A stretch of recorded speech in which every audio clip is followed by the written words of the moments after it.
মাদক কিভাবে নির্মূল করা যায় সমাজ থেকে, এই জন্য কোনো ব্যক্তি এককভাবে কারো পক্ষে এটা আমি মনে করি সম্ভব না।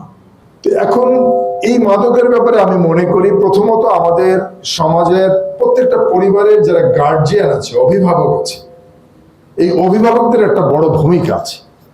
কারণ তার সন্তান কি করছে প্রথমত অভিভাবকের চোখেই কিন্তু ধরা পড়ে। অভিভাবক যদি সচেতন হন তাহলে কিন্তু আমাদের অনেকটা সুবিধা হয়ে যায়। প্রথমত অভিভাবকরা মানতে চান না যে তার ছেলে মাদকাসক্ত হয়েছে, প্রথমত মানতে চান না, লাজ লজ্জায় হোক যেভাবে হোক মানতে চান, অস্বীকার করে না, এটা হতে পারে না। আস্তে আস্তে সে যখন জানে তখনও সে বলতে চায় না। কিন্তু এমন একটা সময় যখন চলে আসে যে ওই ছেলে ওই মেয়ের দ্বারা সে অতিষ্ঠ হয়ে যাচ্ছে, তখন আমি দেখেছি এই সমাজে অনেক সময় বাবা মা ধরে তাকে থানায় দিয়ে দিচ্ছে। প্রথম থেকে যদি লক্ষ্য করে যে আমার সন্তান কি করছে আমি একটু লক্ষ্য রাখি, তাহলে কিন্তু অনেকটা আমরা পরিত্রাণ পেতে পারি। বয়ান করেন মসজিদের শুক্রবারের দিন আমাদের সমাজে প্রায় মানুষই মসজিদে যায়।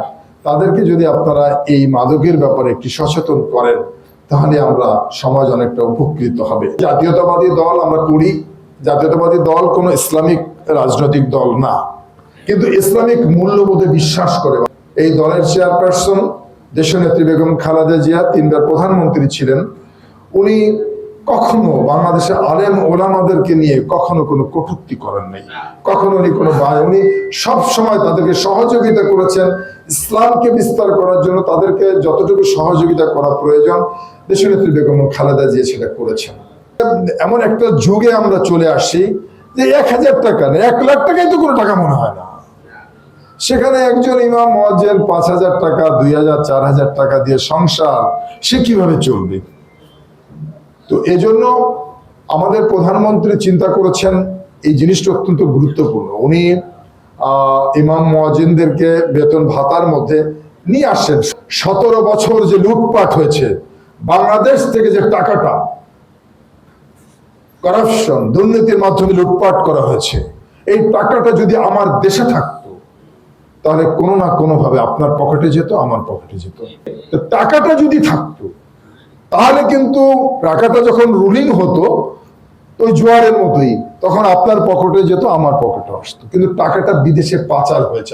29 লক্ষ কোটি টাকা এই দেশ থেকে পাচার হয়েছে। বাংলাদেশের 60টা বাজেট ঘোষণা করা যেত এই টাকা দিয়া। এই টাকাটা বিদেশে পাচার করেছে, বড় বড় ব্যাংকে তারা জমা রেখেছে। আমার দেশের মানুষের টাকা।